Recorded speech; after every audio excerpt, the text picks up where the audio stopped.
Spoiled Brats begins by showing a super rich tycoon in Monaco named Francis Bartek and his 3 spoiled children. His eldest son, Philip, a fat boy, likes to spend money collecting expensive shoes. The second child, Stella, loves shopping and partying. And then there's his youngest son, Alexander, who likes to have fun with women, including other people's wives. Francis always fulfilled whatever his 3 children asked for, no matter how ridiculous their requests were. But as time goes on, Philip, Stella, and Alexander's indulgence get worse, leaving Francis and his assistant, Ferruccio, frustrated.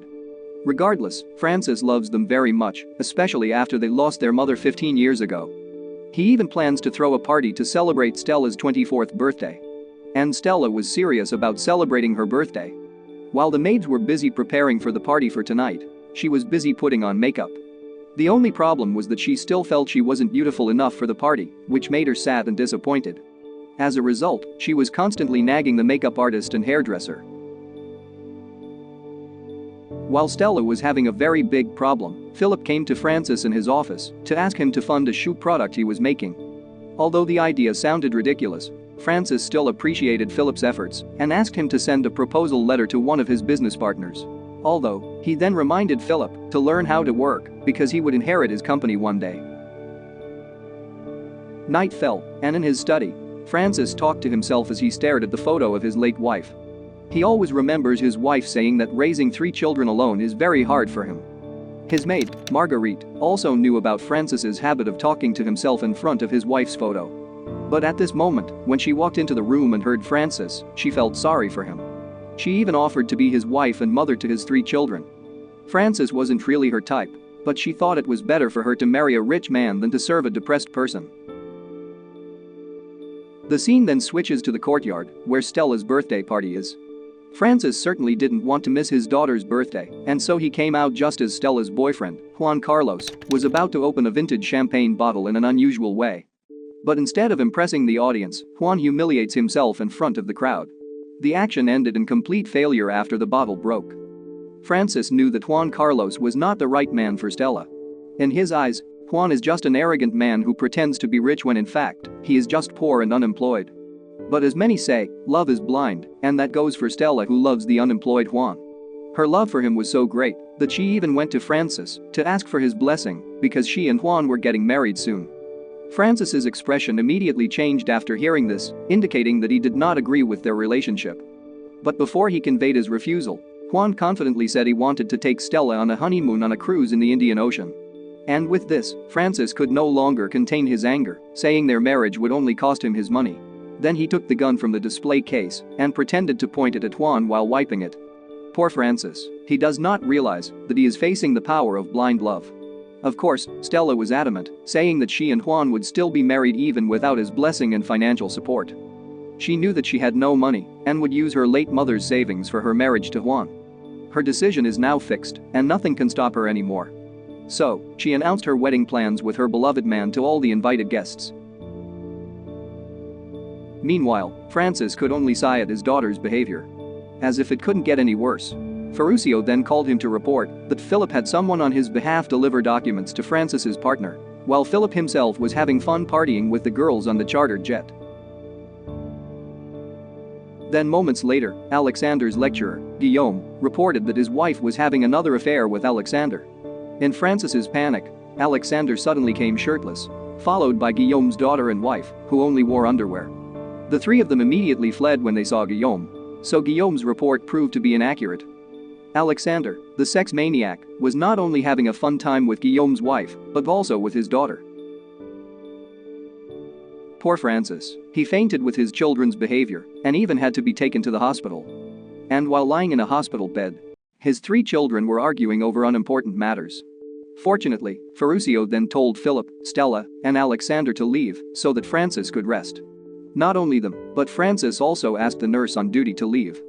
He wanted to discuss something important with Ferruccio, something he didn't want anyone else to hear. 2 months later, there was a sudden commotion at the Bartek family residence. Philip, Alexander, and Stella were screaming and looking for their father. They are confused, wondering why all financial access is suddenly blocked, and they wanted Francis to explain that to them.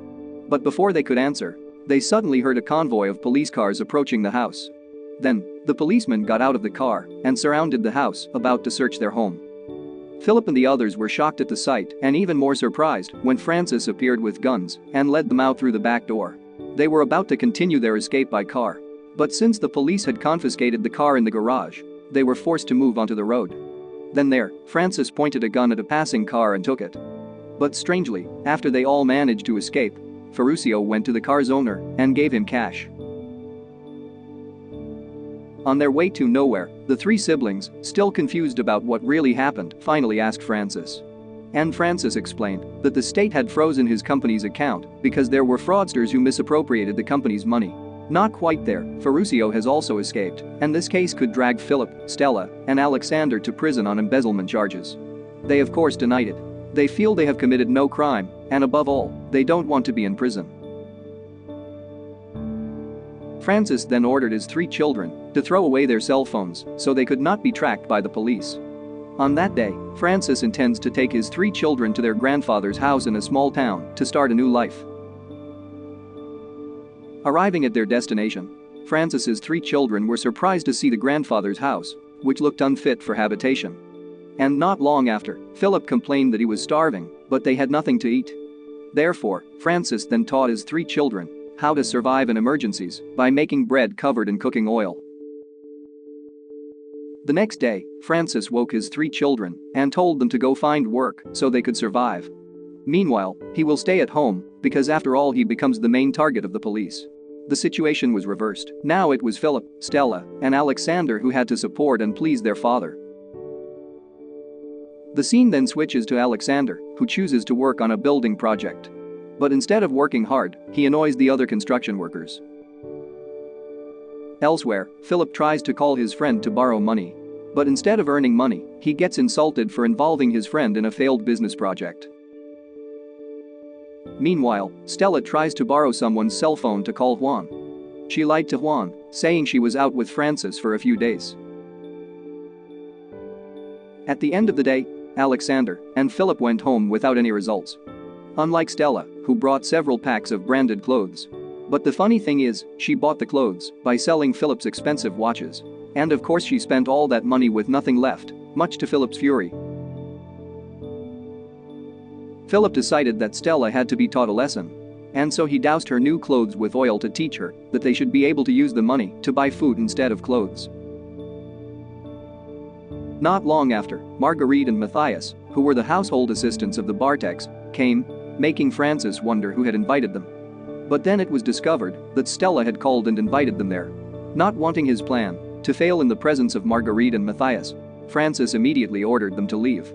He believes that his three children will eventually be able to work to provide for his family. They both obeyed Francis's orders, although before they left, Matthias had given Stella the address of a restaurant that had a job opening as a waitress. The next day, Philip came to an office for a job interview. But during the interview, he still showed his arrogance by asking for a high salary and various company facilities like a boss. He was finally accepted to work, not as a company leader, but as a rickshaw taxi driver. Meanwhile, Stella went to a restaurant that Matthias recommended.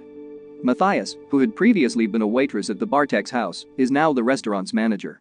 Even so, he was willing to teach Stella how to be a good waitress for his customers, and did so patiently. While Philip and Stella were struggling to find work, Francis chatted casually outside with Ferruccio over a sumptuous meal, a plate of lobster and champagne. But a moment later, they heard a noise in the house that made them curious. Upon investigation, it turned out to be Alexander, who had just woken up. Panicked, Ferruccio hurried away so that Alexander wouldn't notice his presence, while Francis went to wash the lobster dishes. But Francis wasn't agile enough. Alexander saw him carrying the lobster plate, and of course he wondered how his father got the lobster. In response, Francis lied, saying he got the lobster from fishing. After returning from their new jobs, Philip and Stella handed the money they had earned to Francis, who then proceeded to separate the money, part of which would be used for dinner and the rest used to repair the dilapidated house. Dinner time arrived. Alexander, who didn't contribute, could only bite his fingers because Philip and Stella wouldn't allow him to eat the food they had worked hard for. Alexander then took the initiative to look for food outside the house. He remembered that Francis could get food from nature, and so he tried to find fruit in the trees around the house. But unfortunately, the fruits that he picked made him vomit. The next day, Philip returns to work as a rickshaw taxi driver, where he runs into an annoying driver who sees him as his rival.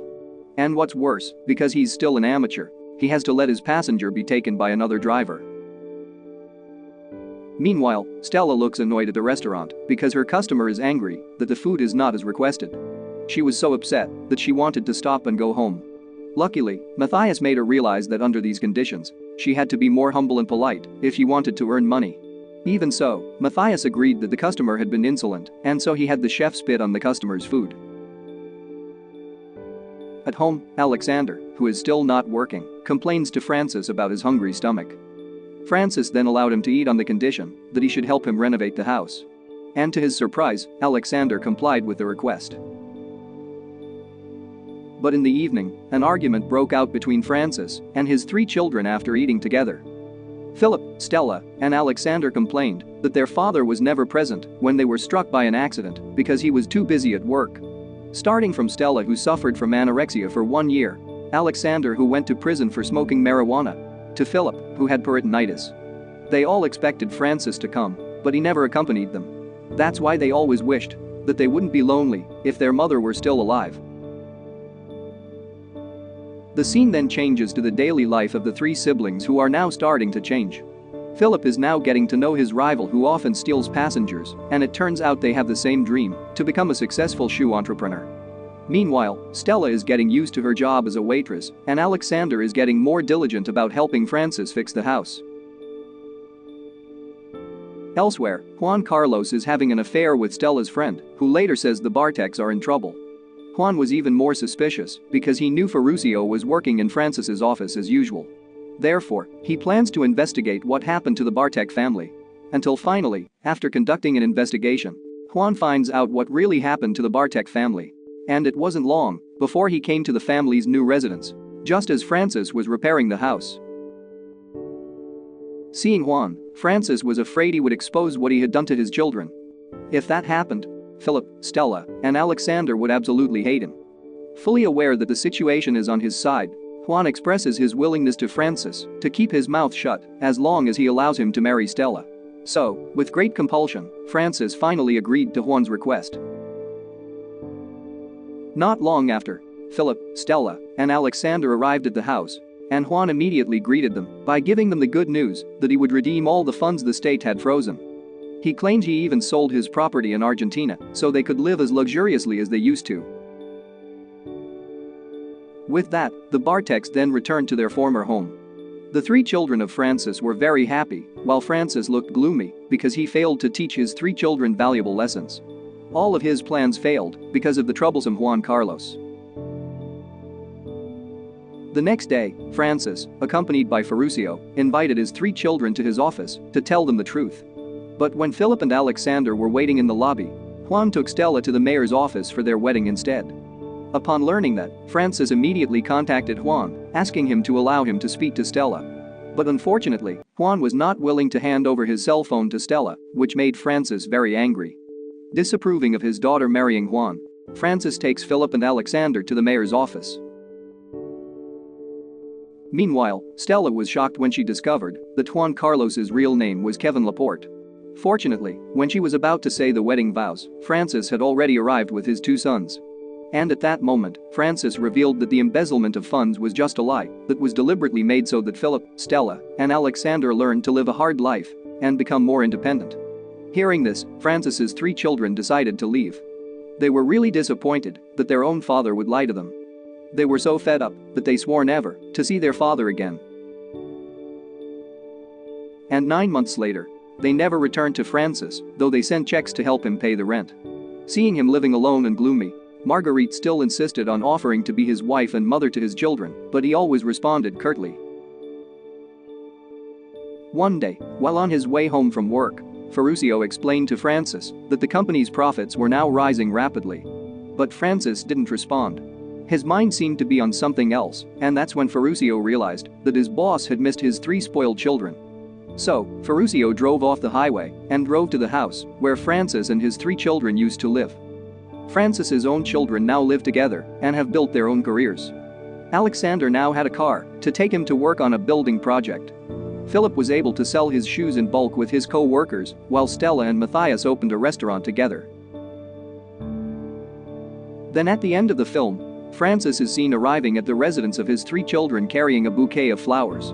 He walked into the house, wished Stella a birthday, said a few words to the children, and then left. But then, as he walked to the car, Francis heard Stella call out to him, followed by Philip and Alexander. The 3 of them have forgiven their father for teaching them useful life lessons. And Spoiled Brats ended with Francis smiling happily. The moral that can be learned from this movie is that changing someone for the better is a good thing. But should we lie to them to achieve that goal?